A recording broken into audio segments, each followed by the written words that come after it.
Live from the studios of Biohazards Television in Staten Island, New York. It's the Biohazards Postseason Preview Spectacular. Good evening, everybody. Jake DeMeo here with Biohazards forward Paul Gizewski as we recap the Biohazards' great season, and we look forward to their postseason run as they look to make it 4 titles in 5 years. They did have a good season, James. They finished 14-5-1 in second place. And that's trailing 7 points behind the Wolverines, who are 18-2. Wolverines only had 2 losses on the season, but one of them did come against the Biohazards, which will be something we can look forward to further down in the bracket. Biohazards were in a dogfight all season long with Goldschlager, narrowly edging them out for the number 2 seed. And the Lightning, our surprise team, Biohazards' first round opponent, they started the season 0-8. They somehow managed to finish the season 7-13. And that's something we can discuss as we go into the playoffs. Rink Rats are the only other team to beat the Wolverines, and they're going to be the first round opponent of the Wolverines. Actually, the game was already played, but they were the first round opponent that went on to play them. Let's get a little into the season standings. At the end of the season, the Wolverines finished first overall, 36 points. Biohazards finished second with 29. Goldschlager finished third with 27. Dirty Rats had 21 points, which surprised me a little bit because they were a team that played you guys tough the 3 games that you played. They won the first 2 games of the season series against the Biohazards, and I thought they should have finished better than what they did. And CPR, always a good rival, they were near the bottom. It was actually interesting coming down the stretch between the bottom 4 teams to see who would end up in the 5, 6, 7, and 8 seeds. But it was straightened out. I was actually surprised by how well the Wolverines played this season. Last year they weren't as competitive as a team as they were this year, and to finish 18-2 surprised me a lot. Well, I thought their postseason run last year was what gave them momentum. I mean, you guys ended up being in place to win the title, but they knocked off some good teams to get to the finals. True. Very true. Alright, now we're going to look at the Biohazard stats for the season, and Cola, far and away, was the Biohazard's leading scorer, leading the team in both goals and assists. He ended up with the season with 46 points. He started off strong with a lot of goals early in the season, but he tailed off near the end, which is why his goal total isn't as high as I thought it would be. At one point, he was on pace for like 50 goals after like the first 5 or 6 games of the season. He really had an amazing season. He had that patented move where he came down the left side, cut to the middle with that wrist shot that beat everyone several times. And then the other players to watch were yourself, who had 28 points. You started off slow, but I think your key thing was lack of rest. But in the middle of the season, you heated up, and you ended up with 15 goals and 13 assists on the season. Last winter, I think I finished with 18 or 19 out of 20 games. Actually, I missed a game. I think I finished with 17 out of 19 games. So I wasn't too far behind my pace last year, but I would have liked to have produced a little more. And Tom was the hottest player coming down the stretch of the Biohazards, Tom Temple. He had 16 goals. The last game, he passed you in the second place in goals. Yeah, I ripped him a little after he scored the last goal. I said, you had to score 2 in this game, right, just to pass me. Another interesting player on the Biohazards is Martin, who missed pretty much missed the first half of the season, but he was strong down the stretch too. He had 7 goals and 9 assists. Yeah, he had a pretty decent end of the season. He's got a great slap shot. He's got a great wrist shot. When he gets it on net, he happens to shoot it wide a few times, but when he gets it on net, he can beat any goaltender in the league. Okay. Now let's take a time to look at the playoff brackets for the postseason. The left side of the bracket has already played their games. The Rink Rats narrowly lost to the Wolverines. The Wolverines advanced, and in a minor upset, CPR defeated the Dirty Rats. The Wolverines game, I got an update from fellow commentator Joe Crichton of the Rink Rats. Actually told us that the Rink Rats had a lead 4-2 going into the third period, and blew it and lost in overtime to the Wolverines in overtime 5-4. The Dirty Rats CPR game wasn't as close.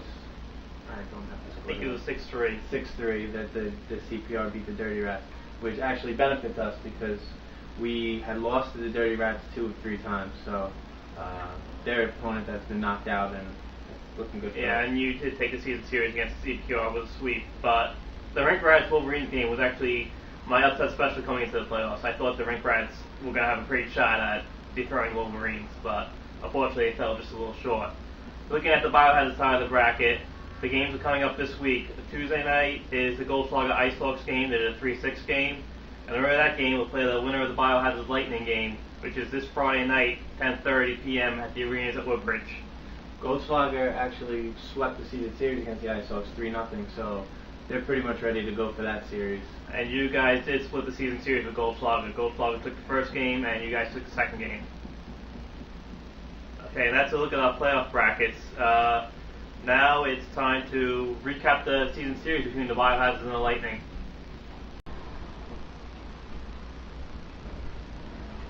Start off taking a look at game one. 4-3 Biohazards at this point. Cola with a wrist shot on an assist from Martin gives the Biohazards a 5-3 lead. That was a beautiful shot there by Cola. Lightning, though, would tie it up with a breakaway with scores 5-4. Lightning, number 81 here, just beats Matt with the breakaway and it ties it up 5-5. Still 5-5 in the third period now with 58 seconds left. Cola will take a wrist shot here. He's going to shoot it wide and get his own rebound on the other side. And the Biohazards will squeak away with the win on this one, 6-5. That was a controversial goal. We weren't sure. Yeah, I wasn't sure. When I was calling that game, well, that one was going to count or not. Cola claims that he celebrated regardless. But we'll see later on. That wasn't the first time Cola. Well, that won't be the last time Cola broke their hearts this season. Now let's go to the second game of the series. Biohazards will 1-0 lead in the first period, and Paul, off the face-off, comes here and scores, and it makes it a 2-0 game. Biohazards will go on to win that game by a score of 3-1. So they had a season series lead at 2-0 at that point as we head to the third game. In the third game, we'll start it off. We'll take a look at it a little earlier. We'll start from the beginning of the game. It's 0-0 here in the first. It's early in the first. Tom will get the goal from Achilles on a beautiful feed. He will pass the puck in front. Tom will take the shot, and the Biohazards will take an early 1-0 lead. Nice pass by Achilles. I got to give Achilles credit because he's had some beautiful passes this season, some nice assists. Now we go to the second period with the Biohazards still leading 1-0 when Cheese gets the pass from Paul, and Cheese right there on the rebound connects, and it's a 2-0 Biohazards lead. I thought initially that I passed it right to the stick, but on second look it went off the post. Still in the second, Biohazards now leading 2-1. Lightning will come from behind again and make it 2-2 here and tie the game up. Wasn't looking good at that point. Yes, this was shaping up to be a back and forth game.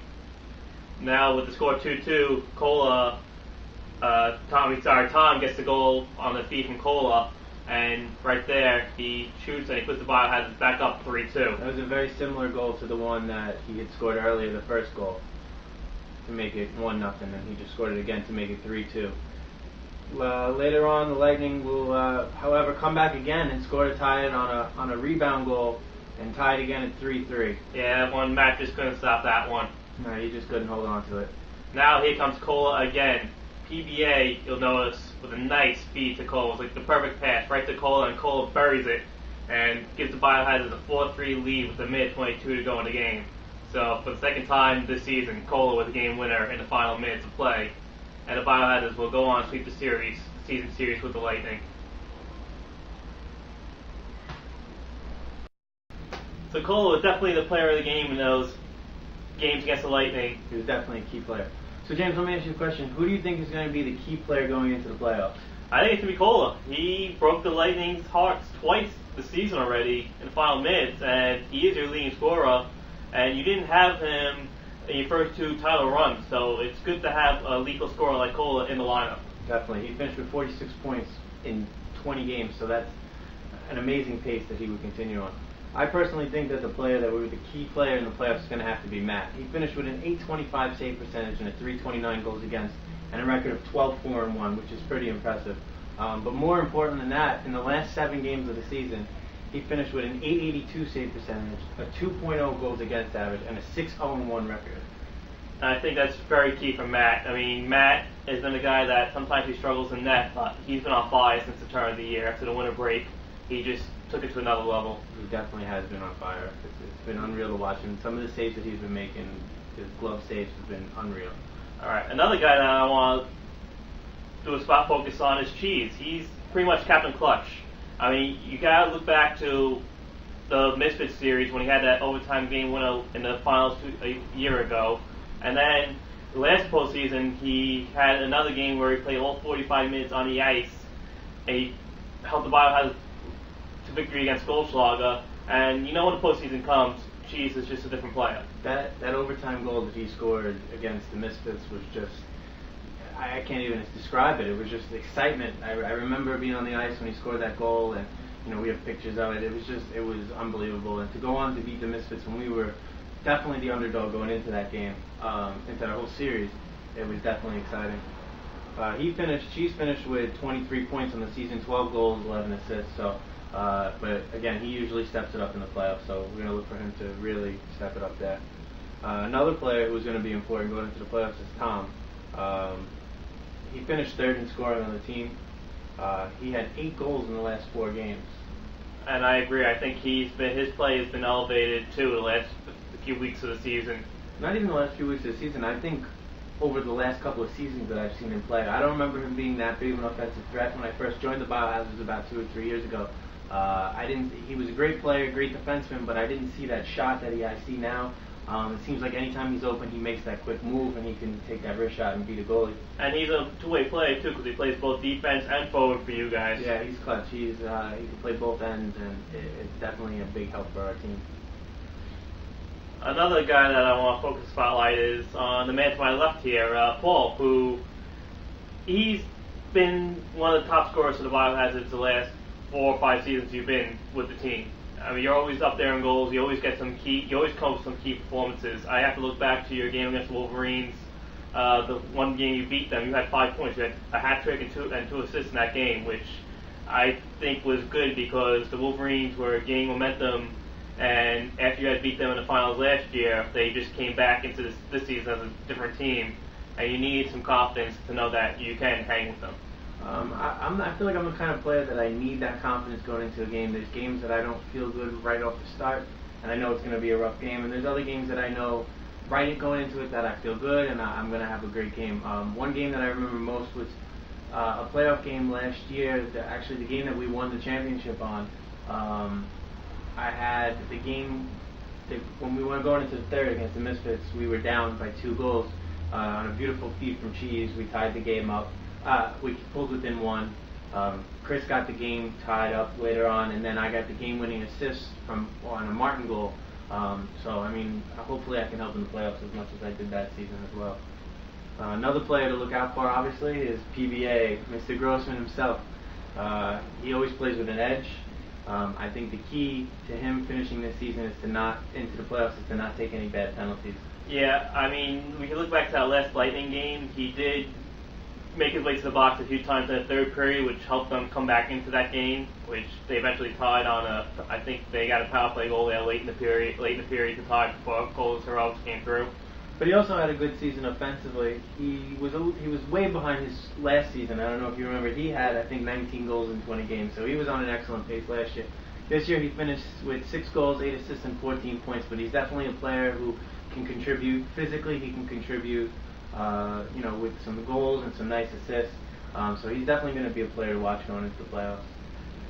And I think the last key is defense for the Biohazards, which comes down to Adam Birnbaum. He actually had a down year offensively, but he's still one of the fastest skaters on your team. You can always get back on defense and negate some potential breakaways from the other team. I think he's one of the fastest players in the league.